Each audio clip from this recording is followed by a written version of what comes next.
नमस्कार साथियों, मैं संचित भारती आपके अपने YouTube channel all in one study point पर आप सभी का स्वागत करता हूं। उम्मीद करता हूं सभी साथी अच्छे होंगे, स्वस्थ होंगे, मस्त होंगे। साथियों कि जो आपका कल वीडियो बना था वो आपको मिला था सेंसस का, और जिसमें हमने सेंसस की जो कुछ महत्वपूर्ण बातें थी शुरुआत की वो हमने जान ली थी। और आज हम उसी के आगे पढ़ने वाले हैं, और जिसमें हम सेंसस के बारे में ही महत्वपूर्ण जो हमारे बिंदु हो सकते हैं उन पर हम चर्चा करेंगे। ठीक है, तो शुरू करते हैं आज के इस सेशन को और आगे बढ़ते हैं।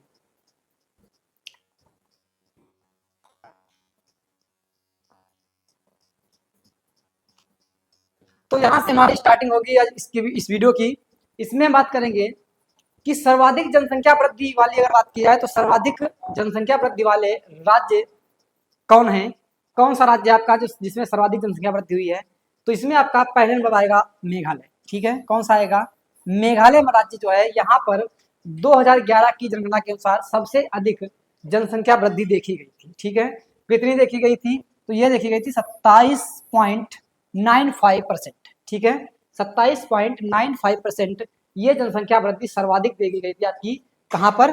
तो मेघालय में देखी गई थी। ठीक है, उसके बाद में अरुणाचल प्रदेश में देखी गई, और अरुणाचल प्रदेश में कितनी? तो अरुणाचल प्रदेश में आपकी रही 26%। 26% जो है आपकी ये वृद्धि इसमें देखी गई, और इसमें भी वृद्धि देखी गई। ठीक है, तो वृद्धि इसमें कितनी हुई है? 27.95%, जो कि सबसे अधिक रही है वृद्धि दर के हिसाब से 2011 की जनगणना के हिसाब से। तो सबसे नंबर एक पर आपका है मेघालय राज्य। ठीक है, आगे बात करते हैं शहरीकरण के स्तर के हिसाब से लिंगानुपात। पहले तो बात कर लेते हैं लिंगानुपात। ठीक है, यहीं पर हम बात कर लेते हैं लिंगानुपात। लिंगानुपात क्या है? देश में प्रति 1000 पुरुष पर महिलाओं की संख्या लिंगानुपात होता है। ठीक है,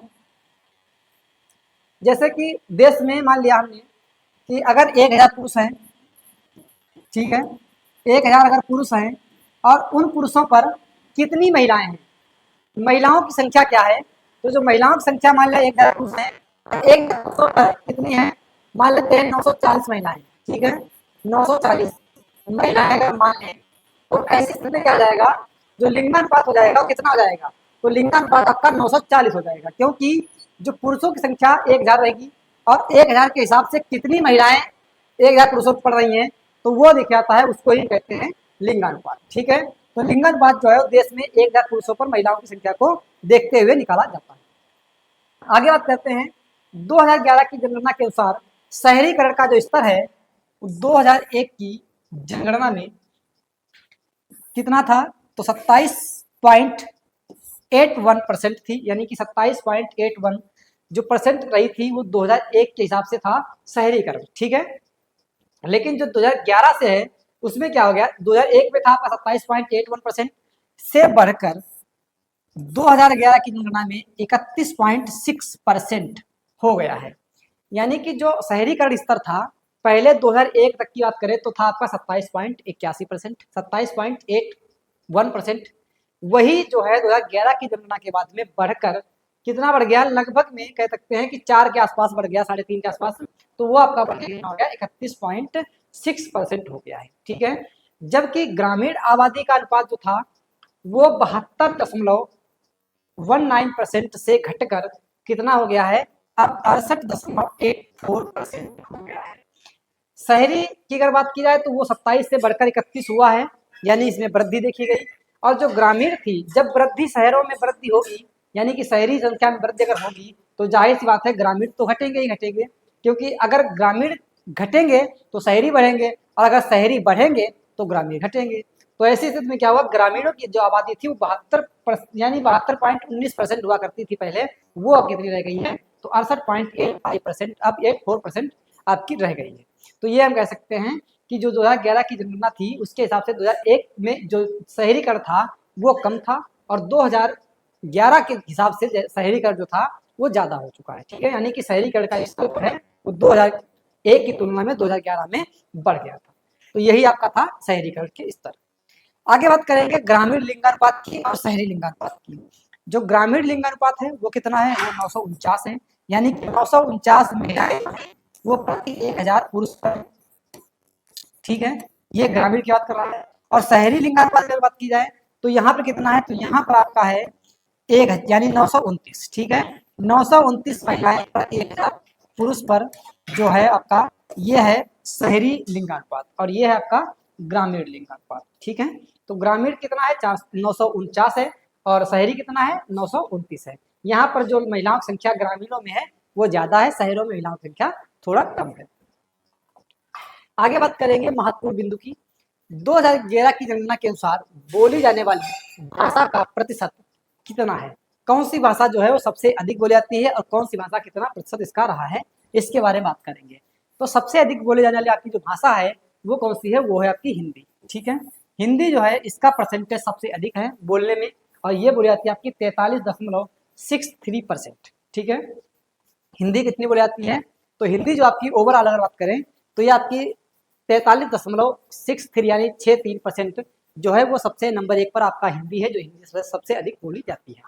उसके बाद में बंगाली आती है और बंगाली का जो प्रतिशत है वो 8.03% रहा है, 8.03% बंगाली का रहा है।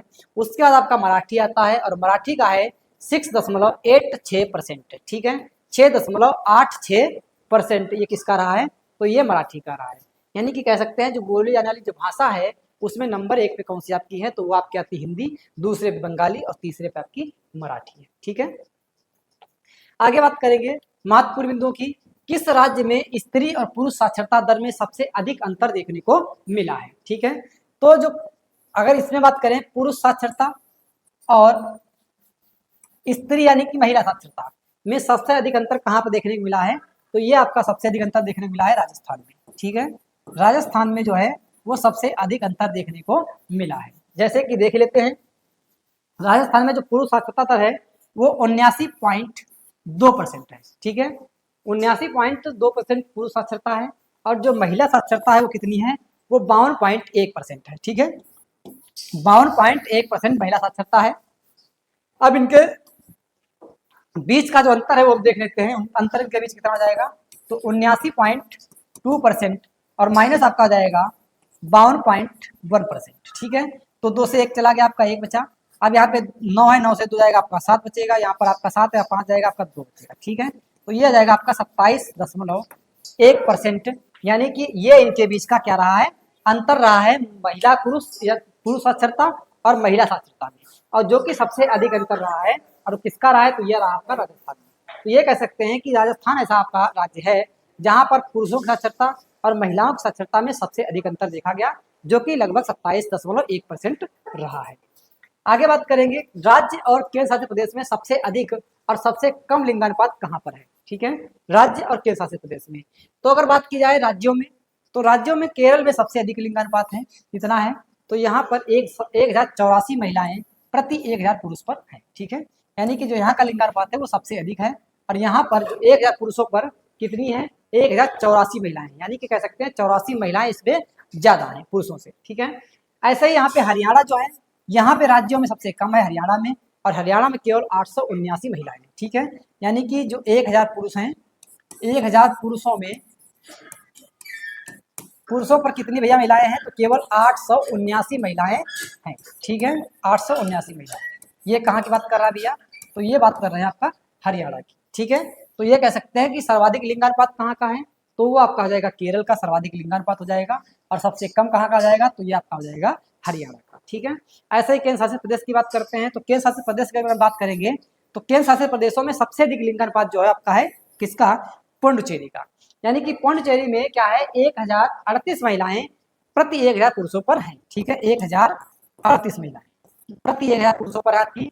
और अगर दमन और दीव की बात की जाए तो यहाँ पर सबसे कम है और यहाँ पे कितना है 618 महिलाएं 1000 पुरुषों पर हैं, ठीक है, कितनी 618 महिलाएं। तो सबसे अधिक लिंगानुपात केंद्र शासित प्रदेश में पुडुचेरी का और सबसे कम दमन और दीव का। अगर बात की जाए राज्यों में तो सबसे अधिक केरल का और सबसे कम किसका, तो हरियाणा का, ठीक है, हरियाणा कितना है 879। आगे बात करेंगे 7 वर्ष और उससे अधिक आयु का व्यक्ति जो किसी भी भाषा में समझ के साथ पढ़ और लिख सकता है, ठीक है, पढ़ और लिख सकता है, उसको साक्षर माना जाता है। यानी कि जो आपका 0 से लेकर 7 वर्ष तक की अगर बात की जाए तो ये व्यक्ति आपके यानी बच्चे जो हैं ये आपके साक्षर नहीं माने जाते हैं, ठीक है, ये आपके ना ही यानी कि इनकी गिनती जो साक्षर में नहीं होती है। साक्षर वही माने जाएंगे जो आपके 7 वर्ष से अधिक हों, ठीक है, 7 वर्ष से अधिक आयु के व्यक्ति जो होंगे वो भैया आपके और पढ़ भी लेते हो और लिख भी सकते हो। तो ऐसे क्या कहेंगे, ऐसे व्यक्तियों को हम क्या कहेंगे, साक्षर कहेंगे, ठीक है। फिर वो चाहे किसी भाषा में लिखते हो, चाहे हिंदी में हो, चाहे मराठी में हो, चाहे बंगाली में हो, किसी भाषा में लिखते हो, किसी भी भाषा में पढ़ते हो, ठीक है। ऐसे ही बात करते हैं आगे। 2011 की जनगणना के अनुसार शेरछिप, ये आपका एक जिला है शेरछिप, भारत का सबसे अधिक साक्षर जिला या मिजोरम राज्य का एक शहर है। अगर बात की जाए तो 2011 की जनगणना के अनुसार सबसे अधिक साक्षर जिला अगर पूछे पूरे भारत में तो वो आपका है जिसका नाम है शेरछिप, ठीक है। क्या नाम इसका है, तो ये है आपका शेरछिप जिला, जो कि कहाँ पड़ेगा, आपका मिजोरम राज्य में पड़ेगा, ठीक है। शेरछिप जिला है आपका जो कि मिजोरम राज्य में पड़ेगा, मिजोरम में। और ये सर्वाधिक ऐसा भैया तो सर्वाधिक साक्षर है, सर्वाधिक साक्षर जिला है, ठीक है। आगे बात करेंगे बाल लिंगानुपात की। अगर बात करें हम बाल लिंगानुपात, ठीक है, 0 से 6 वर्ष की आयु समूह में महिलाओं और पुरुषों के अनुपात को बाल लिंगानुपात के रूप में जाना जाता है। जैसे कि हमने आपको बताया जो आपके 0 से लेकर 7 तक है, यानी 0 से 7 के पहले के जो व्यक्ति होंगे, चाहे वो लड़की हो चाहे फिर लड़का हो, वो आपके साक्षर में नहीं आते, ठीक है। 7 से ऊपर जो होते हैं वो आपके साक्षर में आएंगे अगर वो पढ़ लिख लेते हैं। लेकिन जो 0 से 6 के बीच की बात की जाए तो ये आपके किस में आ जाएंगे, ये आपके बाल लिंगानुपात में आ जाएंगे, ठीक है। बाल कह सकते हैं, बाल लिंगानुपात में आपका आ जाएगा। बाल लिंगानुपात के रूप में जाना जाता है, ठीक है। 2001 की जनगणना में भारत का बाल लिंगानुपात 927 था। कितना था भैया, तो 927 था। कब, 2001 में। 2001 में कितना था, तो 927 था। 2011 में कितना हो गया है, 2011 में कितना हो गया आपका, ये हो गया है 919, ठीक है। यानी कि इसमें क्या देखने को मिला है, इसमें भैया घट गया है। जो बाल लिंगानुपात था ये आपका कितना है, घटकर कितना हो गया है, 919 हो गया 927 से। यानी कि कितना घट गया, लगभग में 8 जो आपका है वो लगभग में घट चुका है, जो कि 2001 के हिसाब से देखा जाए तो, ठीक है। आगे बात करते हैं क्षेत्रफल की दृष्टि से भारत के 3 राज्य जो बड़े हैं कह सकते हैं क्षेत्रफल के हिसाब से। तो सबसे अधिक क्षेत्रफल किसका है, तो देखते हैं कि भाई ये इसमें आपका अगर जनसंख्या उसके हिसाब से देखा जाए तो इसमें आपका आ जाएगा उत्तर प्रदेश, फिर आपका महाराष्ट्र है, फिर आपका बिहार हो जाएगा, ठीक है। आगे बात करेंगे अनुसूचित जाति और अनुसूचित जनजाति, ठीक है। अनुसूचित जाति और अनुसूचित जनजाति में देखते हैं 2011 की जनगणना के अनुसार भारत में अनुसूचित जातियों की संख्या कितनी हो गई है 2011 के हिसाब से, तो 20,13,78,086, ठीक है। 20,13,78,086 ये किसकी संख्या हो गई भैया, तो ये आ चुकी है अनुसूचित जातियों की, यानी एससी की, जो कि भारत की कुल जनसंख्या कितना हो जाएगा, 16.6% आपकी हो जाएगी। ये पूरे भारत की बात करें तो 16.6% आपका हो जाएगा। एससी की जो जनसंख्या आपकी वो पूरे भारत की बात कर रहा है।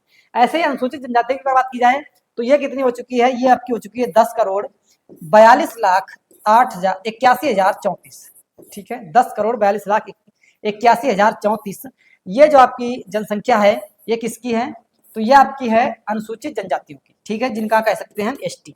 तो ये आपकी शेड्यूल्ड ट्राइब्स की जनसंख्या है, और ये आपकी कह सकते हैं शेड्यूल कास्ट की जनसंख्या आपकी, यानी कि एससी की, और ये आपकी है एसटी की, ठीक है। तो ये है आपकी, और जो इसका परसेंटेज रहा है वो कितना है, वो आपका है 8.6%, और ये कितना आपका था, तो ये था आपका 16.6%। एससी की जनसंख्या है पूरे भारत की 16.6% है, और जो आपकी एसटी की है वो पूरे भारत की तो 8.6% जनसंख्या है, ठीक है। आगे बात करेंगे सबसे अधिक जनसंख्या वाले महानगर। सबसे अधिक जनसंख्या वाले महानगर की बात करते हैं तो उसमें आपका पहला नंबर आता है मुंबई, ठीक है। और मुंबई में कितना है जनसंख्या, तो 1.8 करोड़ है, ये मुंबई की जनसंख्या है। अगर दिल्ली की बात की जाए तो इसमें 1.6 करोड़ है। अगर